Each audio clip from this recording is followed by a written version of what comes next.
السلام علیکم۔ رمضان المبارک کی خصوصی نشست کے ساتھ ہم حاضر خدمت ہیں صاحبزادہ امانت رسول صاحب کے ساتھ۔ السلام علیکم سر۔ جی وعلیکم السلام۔ سر اللہ تعالیٰ کا لاکھ لاکھ شکر ہے کہ اس نے دوبارہ سے ہمیں اپنی عمر کے اندر یہ مہینہ مبارک مہینہ عطا فرمایا۔ الحمدللہ۔ اللہ تعالیٰ ہمیں اس کی برکتیں اور رحمتیں لوٹنے کی توفیق عطا فرمائے۔ سر رمضان المبارک کے حوالے سے کچھ سوالات ہیں جو ہر روزہ دار کے لیے بلکہ ہر مسلمان کے لیے جاننا ضروری ہیں۔ کچھ سوالات ہیں وہ آپ سے ہم ڈسکس کریں گے، آپ سے رہنمائی لیں گے۔ اکثر واٹس ایپ پہ موبائل پہ میسیج آتے ہیں کہ رمضان المبارک کی جو اس کے چاند کی مبارک دے گا اس کو اتنا ثواب ملے گا یا اس کے اوپر جنت واجب ہو جائے گی۔ مختلف طرح کے ہمارے سامنے اس طرح کی روایات آتی ہیں۔ ان روایات کی کیا حیثیت ہے؟ آپ کو کیا لگتا ہے کہ واقعی یہ جو ہمیں میسیجز آتے ہیں یہ سچے ہوتے ہیں اور جنت اتنی آسان ہے کہ ہم اس کو اس طریقے سے حاصل کر لیں؟ دیکھیے یہ تو ایک علیحدہ بات ہے نا کہ ان روایات کی کیا حیثیت ہے۔ میں آپ کو ایک بات سناتا ہوں کہ ایک دوست کا مجھے میسیج آیا، اس نے حدیث مجھے بھیجی اور ترجمہ بھیجا اور کہا کہ یہ بتائیے کہ یہ حدیث کا جو ترجمہ ہے میرے پاس کیا یہ درست ہے یا غلط ہے۔ جب میں نے اصل ماخذ سے جب میں نے رجوع کیا اور جا کر وہاں پر دیکھا تو میں نے اس ترجمے کو ہی غلط پایا۔ یعنی جو اصل عبارت تھی عربی کی، رسول اللہ صلی اللہ علیہ وسلم کا ارشاد جو تھا اس کا ترجمہ ہی غلط تھا۔ تو ہمارے ہاں تو یہ صورتحال ہے۔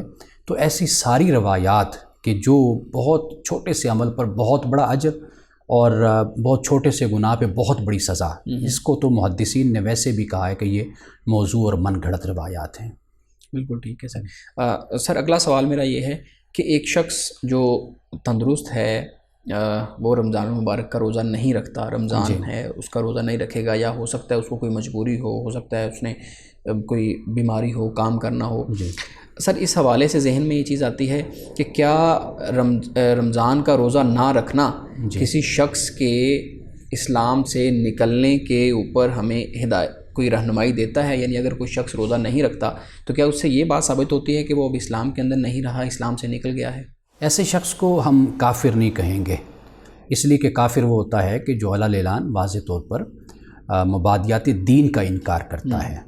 تو جو مبادیات کے دین کا انکار نہیں کرتا تو ہم اس کو کافر بھی نہیں کہہ سکتے۔ ہاں اگر کوئی نماز نہیں پڑھتا یا روزہ نہیں رکھتا تو ہم زیادہ سے زیادہ یہ کہیں گے کہ وہ گناہ کبیرہ کا مرتکب ہو رہا ہے، یا وہ ہم زیادہ سے زیادہ فاسق اور فاجر ہی ہم کہہ سکتے ہیں، لیکن ہم کافر نہیں کہہ سکتے۔ یعنی اس کے ایمان کا ہم جو ہے نا وہ اندازہ نہیں لگا سکتے کہ وہ اسلام سے نکل گیا ہے۔ دیکھیں اگر کوئی اپنے آپ کو مسلمان کہتا ہے نا تو ہم اس کو مسلمان ہی مانیں گے، صحیح، وہ مسلم کمیونٹی کا وہ فرد ہی ہوگا۔ باقی اس کا ایمان کس حالت کا ہے وہ اللہ جانتا ہے۔ بالکل ٹھیک ہے سر۔ اگلا سوال میرا یہ ہے کہ روزے کے لیے نیت کرنا ضروری ہے؟ عام طور پہ اکثر ہمارے معاشرے میں بھی ہوتا ہے کہ ایک شخص صبح اٹھتا ہے، وہ کھانا کھا لیتا ہے، شام کو ایک وقت پہ افطاری کر لیتا ہے، لیکن اس کی نیت نہیں ہے کہ میں روزہ رکھ رہا ہوں، یعنی اس نے زبان سے نیت نہیں کی، تو کیا اس کا روزہ ہوگا یا نیت کرنا اس کے لیے ضروری ہے؟ دیکھیے جو شخص سحری کے وقت اٹھتا ہے اور کھانا کھاتا ہے تو واضح بات ہے اس کی نیت تھی، تو اس نے کھانا بھی کھایا، سحری کی اس نے، روزے کی نیت تھی۔ تو روزے کی نیت کے لیے کوئی ضروری نہیں ہے کہ انسان زبان سے وہ الفاظ بولے اور کہے تو پھر ہی۔ بعض علماء نے یہ کہا ہے کہ جب وہ پہلا روزہ رکھتا ہے تب ہی وہ نیت کر لے، زبان سے بھی بول لے، اور پھر اس کے بعد تمام مہینے اس کو ضرورت نہیں ہے کہ وہ دوبارہ نیت کرے۔ لیکن میرا یہ خیال ہے کہ جیسے ایک شخص نماز کے لیے اٹھتا ہے، وضو کرتا ہے، تو کوئی ضروری تو نہیں ہوتا کہ وہ زبان سے پورے الفاظ دہرائے اور پھر اس کے بعد وہ نماز ادا کرے۔ نماز کی جو نیت ہے، جو الفاظ ہیں، یہ تو ویسے بھی 400-500 سال کے بعد ہمارے ہاں یہ رائج ہوئے کہ لوگ زبان سے نیت کرتے ہیں۔ لیکن جب آپ اٹھے ہیں، آپ نے وضو کیا، آپ کو معلوم ہے کہ یہ اس نماز کا وقت ہے، تو آپ اس کے لیے اٹھ کر نماز ادا کر رہے ہیں، تو واضح بات ہے آپ کی نیت ہے۔ اسی طرح جب آپ سحری کے ٹائم اٹھے ہیں، اور اکثریت کی تو یہ حالت ہوتی ہے، آپ کو معلوم ہے کہ وہ پورا سال تو اٹھتے نہیں ہیں نا کہ وہ روزہ رکھیں سحری کے وقت، تو آخر رمضان میں خصوصی اہتمام کے ساتھ اٹھا جا رہا ہے، عبادت کی جا رہی ہے، نماز پڑھی جا رہی ہے، تو وہ روزے کی ہی نیت ہے ان کی، تو اس لیے وہ روزہ ہو جائے گا۔ صحیح، ٹھیک ہے سر۔ اگلا سوال میرا یہ ہے کہ دیکھا یہ جاتا ہے کہ بلوغت کی جو عمر ہے وہ ہر علاقے اور ہر ملک کے اعتبار سے، ہر علاقے کے اعتبار سے الگ ہے۔ روزہ کتنی عمر میں ضروری ہو جاتا ہے، واجب ہو جاتا ہے، رکھنا ضروری ہو جاتا ہے ایک شخص پہ؟ یعنی اس کی کوئی سالوں کے اعتبار سے ہم عمر متعین کر سکتے ہیں یا اس کا اعتبار بلوغت کے ذریعے کیا جائے گا؟ ویسے تو 15 سال زیادہ سے زیادہ کہا گیا ہے، چونکہ 15 سال میں ایک لڑکا ہو یا لڑکی وہ زیادہ سے زیادہ اس عمر تک وہ بالغ ہو جاتے ہیں، یعنی آخری جو حد ہے عمر کی وہ 15 سال۔ یعنی ایک بلوغت ہے جسمانی اور ایک بلوغت ہے جسے ہم کہہ سکتے ہیں کہ عقلی بلوغت ہے۔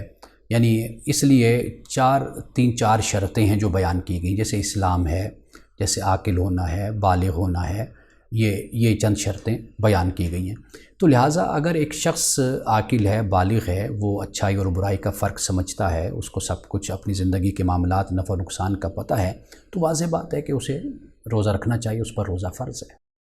سر ہمارے ہاں جب سحری کی جاتی ہے، جب افطاری کی جاتی ہے، تو باقاعدہ طور پہ جو ہے نا وہ طلوع شمس اس چیز کو اور غروب شمس اس چیز کو سامنے رکھ کے، یعنی وہ ان اوقات کے مطابق سحری اور افطاری اور ان چیزوں کو معاملات کو دیکھا جاتا ہے۔ کیا ایسا ممکن ہے کہ کوئی شخص گھنٹوں کے اعتبار سے متعین کر لے کہ اتنا گھنٹہ اتنے گھنٹے روزے رکھنا ہے اور اس کے بعد اتنے گھنٹے بعد افطار کرنا ہے؟ کہ گھنٹوں کے اعتبار سے اس چیز کو متعین کیا جا سکتا ہے؟ اگر آپ اپنے سوال کو ذرا مزید واضح کریں تو پھر میں اس پہ بات کر سکتا ہوں۔ مطلب یہ ہے کہ اگر ایک شخص کسی دوسرے ملک کے اندر جہاں پہ بہت کم وقت ہوتا ہے سحری اور افطار کے درمیان، بہت کم وقت ہوتا ہے، زیادہ وقت روزے کی حالت میں ہی گزرتا ہے، اس وقت کی اوقات میں ہی گزرتا ہے، تو کیا اس شخص کے لیے اگر وہ شخص مثال کے طور پہ میں متعین کر لیتا ہوں کہ میں 21 گھنٹے تقریباً روزہ رکھوں گا، ٹھیک ہے، اور پورا رمضان 21 گھنٹے جب پورے ہو جائیں گے، صبح سحری کروں گا، 21 گھنٹے جب پورے ہو جائیں گے تو میں افطاری کر لوں گا، یہ از اٹ پاسبل؟ ایسا کرنا ٹھیک ہے یا مجھے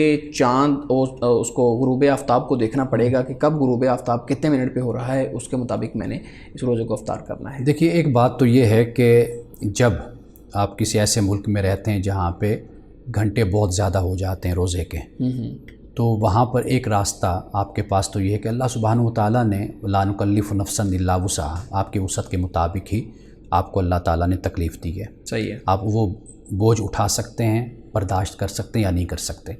اگر آپ نہیں کر سکتے تو واضح بات ہے پھر آپ روزہ نہ رکھیں، اب آپ اس کے مکلف بھی نہیں رہے۔ جب آپ روزہ نہیں رکھ سکتے اور مکلف نہیں رہے اب آپ اس کے، تو واضح بات ہے کہ آپ پھر کسی ایسے مہینے میں روزہ رکھ سکتے ہیں کہ جس کا بوجھ آپ اٹھا سکتے ہیں، جس کے آورز، جس کے گھنٹے کم ہوں، تو آپ اس مہینے میں بھی رکھ سکتے ہیں۔ ایک تو یہ طریقہ ہے۔ دوسرا یہ ہے کہ ہمارے یعنی یورپ میں امریکہ کی بعض ریاستیں ہیں اور اسی طرح ناروے اور کئی ممالک ایسے ہیں کہ وہاں پر پھر علماء نے ایک یہ بھی فتویٰ دیا ہے کہ آپ سحری تو اس ملک کے حساب سے کر لیتے ہیں، لیکن افطاری آپ کسی اور ملک کے ساتھ کر لیتے ہیں۔ مثال کے طور پر سعودی عرب سے بھی افطاری، اس کا جو افطاری کا وقت ہے آپ اس وقت افطار کر لیتے ہیں، یا کوئی اور ملک جیسے موراکو کا کہا جاتا ہے، ذکر کیا جاتا ہے کہ اس کے ساتھ افطاری کر لیتے ہیں آپ۔ تو یہ ایک وہاں کے رہنے والے علماء نے ایک یہ رائے اور ایک فتویٰ دیا ہے کہ سحری اپنے وقت پہ آپ کر لیں اور افطاری آپ کسی اور ملک کے ساتھ آپ کر سکتے ہیں۔